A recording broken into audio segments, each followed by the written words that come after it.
Welcome to another edition of My Favorite Things, a series where I go over some recent mangas, manhwas, and animes that I've been enjoying. Today we're going to be covering stuff I've consumed over summer. As we all know, summer is closing. We have fall literally here. This video is probably going to go up when fall is already here. When does fall even start? I'm not sure. The first video we did on this was My Favorite Things Spring 2024, and today we're doing Summer 2024. Now, truthfully speaking, I haven't been watching too much anime recently. I'd say I've been reading more. That's what I've been doing a lot. Usually I just don't have the time to sit down and watch 20-minute episodes unless I'm watching something that's airing. So the first topic we're going to cover is anime. The first anime we're going to be talking about is Ayla Sometimes Hides Her Feelings in Russian. Now picture this. You know that inner monologue that a lot of characters have in animes? You see it all the time. Now imagine you're the male lead in a romance anime, but you can hear the female lead's inner thoughts. That's essentially what this show is. At a prestigious school in Japan, our female lead Ayla, the half Russian and half Japanese treasurer of the school's student council, is known for her intelligence, stunning looks, and rigid personality, contrasting her near flawless persona. Ayla's unmotivated classmate Misachika slacks off during lessons and seems to show no interest in her. However, as we all know in all these romance animes, that's not the case. It's never the case, is it? Initially irritated, Ayla gradually becomes more intrigued in Misachika, express her feelings and affection for him in Russian. However, she is oblivious to the fact our boy knows Russian. He's in your head. As the two spend more time together, the playful and eccentric relationship between them quickly deepens. In the meantime, both of them must learn to navigate their new growing feelings for one another. It's your classic rom-com. I remember reading the manga for a little bit. I'm not caught up on the manga, but I remember the manga having hype, so I knew that this was gonna have a lot of hype. So I'm a sucker for romance shit, so I'm watching it, of course. And so far, I'd give it a watch. You should watch this shit. Moving on to the next anime, we have My Dear Friend Nokatan. This shit's peak. I don't even need to say anymore. Essentially follows our main character lead, Koshi, who is the epitome of perfection. With her peerless beauty, top-notch grades, and the position as student council president, her popularity in school is unrivaled. However, she harbors a dark secret. She was once a delinquent back in middle school. Fuck. However, unfortunately, she happens to run across a mere dear girl. What the fuck? A mere dear girl. Dude, is that a tongue twister or am I tripping? Y'all might have to let me know in the comments. Running into this girl named Nokatan. And Nokatan is a half human, half deer, I think. I'm not really sure. The shit's kind of random, to be honest. However, this show follows our main character Koshi, trying not to have her past get revealed, that she was once a delinquent. However, as Nokatan continuously presses her buttons, I don't know how much she can take. Now this is pretty much just like a random show. Like there's like really like the plot's kind of not even there. It's just like you just watch it, turn off your brain, and just enjoy it. It's a funny show to watch. And the opening, they have an Elden Ring reference. I thought that was really cool. Being an Elden Ring stan myself, I thought that was pretty cool to see. But yeah, it's a really fun show. Just turn it on while you're doing some other stuff. You should definitely check it out. This is a watch. Moving on to our next anime, Wistoria Wand and Sword. Now before I get into this, I've always kind of been like a low-key Black Clover hater. I kind of hate on it because my friend likes it a lot, so I kind of hate on it for that reason, because it's kind of weird, but I find like a little bit of joy in hating on something that other people enjoy. Anyone else? But yeah, we were talking about the show, and when I low-key thought about it, this is pretty much Black Clover. Our main character Will has a dream of keeping his promise to his once childhood friend, a childhood friend who had climbed the ladder of the magical world. However, he is unable to even cast the simplest of spells, and in a world run by magic, Will has to resort to using a sword. Will becomes the lone sword of this magical world, and this anime poses the question, can a lone sword climb up to the top of a world ruled by magic? Essentially, this shit's like Black Clover. It really is. Yeah, it's really good though. Good fight scenes. I know we got some cool stuff coming on it. I've been seeing a little bit of spoilers for the manga, so I'm kind of excited to see what comes next.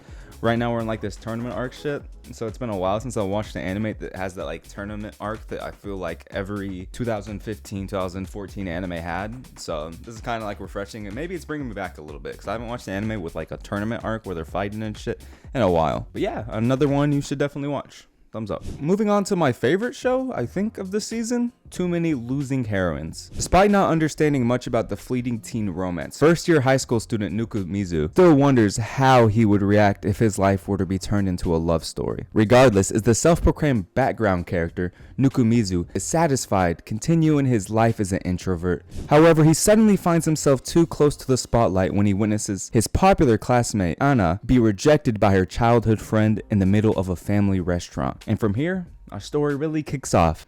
He ends up building a relationship with Anna. While Nukumizu wishes he could just forget what he saw and move on, Anna ends up forcefully confiding herself in Nukumizu. And this begins our story of the main character trying to hook up. Now, thrust out of his comfort zone, Nukumizu finds himself a major character in the life of too many losing heroines. This shit's peak. A1 Pictures is the studio responsible for this, and anything that A1 touches usually is really good. This is another one where it's really good. Colors in it are fucking fantastic. The expressions are fantastic. Everything about it's good. You should definitely check it out. I think it's my favorite show of the season. I don't know if we're gonna see him have any romantic developments in this season, but I know in the manga I think he eventually does, but I don't know if they're gonna touch on that. I think it's like way later on. But yeah, it's a really good anime, kind of like slice of life / romance. Really fun to watch. Like I said, my favorite show of this summer 2024 season. Now, quick, I'm gonna run through some animes that I haven't watched yet, but I plan to watch that have come out from the summer 2024 season. Oshinoko, the second season came out, and I've heard it is fantastic, and I do plan to watch it. However, I'm not even finished with the first season. I know, bro. I'm like on episode 8 of the first season, so I need to just find some time to binge it. The next time I do have time to binge a lot of anime, I'm just gonna binge Oshinoko, but that time has not come yet. Another anime that I don't know if I'll ever watch, I maybe watch one day. I've already been seeing some stuff about it potentially getting some 7 Deadly Sins treatment. Tower of God. Now, I'm a big manhwa fan, and I'm also a big fan of Tower of God, manhwa, of course. And I've been seeing some stuff on Twitter. I've been seeing some stuff on TikTok. It's not looking good over there, man. It's not looking good. Now, I haven't watched the first season of Tower of God. I heard the first season was pretty good. I do know that they've changed the art direction in the second season, and I've seen some of the fights. I don't understand. Manhwas get done so dirty. Every time they get turned to animes, they always get done so dirty. I don't get how this always happens. But yeah, I don't know if I'm ever going to watch it. I might watch it just because I'm a fan of Tower of God. But I don't know. Let me know in the comments what y'all are thinking. Then another one that I picked up the first episode on, I need to go back and watch it just because it's kind of silly and fun to watch. Giji Harem. It's essentially about a singular girl who is also the harem for a guy. Does that make sense? The female lead acts in certain different personalities for the main character. So he essentially has a harem, but it's just one girl. It's a sweet romance. Funny to watch. So yeah, I'll probably check out that as well. Another one that I'm started on, I am not caught up on. I watched a couple episodes and I saw some stuff on Twitter of the most recent episode, and the animation looked fucking insane. The Elusive Samurai. Now, I think it's kind of fell off a little bit, but then they kind of rebutted recently with the most recent episode where the display of speed was done so fucking beautifully. So yeah, I'm probably going to go back to watching that soon. I've heard a lot of people say good things about it. Let me know down in the comments if you've watched it though. Moving on to manga and manhwa. Now, I haven't read any manga as of recent, I don't believe. I have been buying new manga, but I haven't read much of it. It's basically just because now that I have like a manga collection, I kind of prefer to read manga in physical format. I know I'm pretentious as fuck, I'm sorry. But yeah, so a lot of times I like kind of waiting for the English physical copy to come out before I read something. So say for example, something like Dan Da Dan, I could go online and read more of it, but I want to have the physical copy and read it. But it's kind of a pain in the ass because then I'm sitting here waiting way longer than I would have to. But I have been reading some manhwa, and I do have some manhwa recommendations for y'all. The first manhwa we'll be talking about is a manhwa I read literally last night, I think, or maybe the night before that. I don't know, I read it like really recently, and I read it like all in like 2 days. The name of this manhwa is 2 Weeks and Counting. This manhwa follows our main character, who is a university student who would one day stumble across a girl standing out in front of his apartment. And feeling bad for the girl, he would bring her in for 2 weeks and counting. You see what I did there? I'm hip. The reason he would bring this girl in is because he saw himself in this girl dealing with a similar past wherever he was kicked out from home. Finding himself in the girl, he would take a chance on her and allow her to live with him. And this embarks our journey of seeing their relationship grow and seeing the romance in between them grow as well.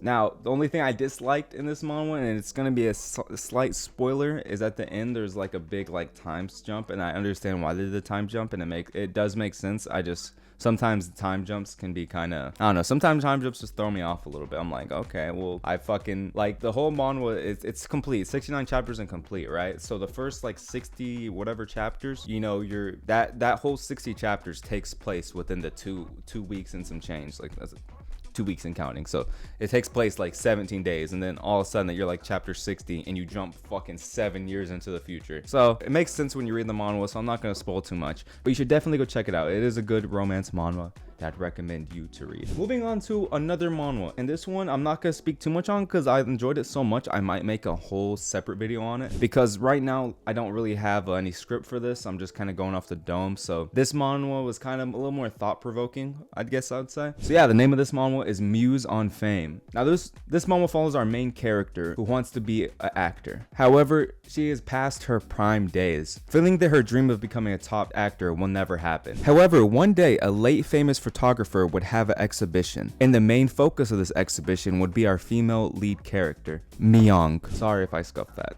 I'm not Korean, clearly. And this would begin her story of rising to the top, being that photographer's muse. Now, like I said, this manga was really good, and the ending was really sad. So I kind of want to make its own video about it, where I can kind of like really have like more formatted thoughts. So I really would, if you're a fan of mangas, it's on Webtoon, I would definitely go check this out. This story is completed. Right now they're releasing the side stories, like the after stories that aren't really part of the stories, but spin-offs. They're releasing the spin-offs right now, but the story is complete, and I would definitely recommend you to go check it out. Now you made it to the end of what I've been consuming and some of my favorite things I've consumed over the past like month or so. If you enjoyed this video, don't be afraid to like and subscribe. Sorry for my unfiltered thoughts. Like I said, I do these videos with no scripts. I kind of just yap. This is my channel where I can just yap, and that's fine because we all love to yap at some point in our life. But yeah, I hope you all enjoyed. I'll see you on the next one. Peace.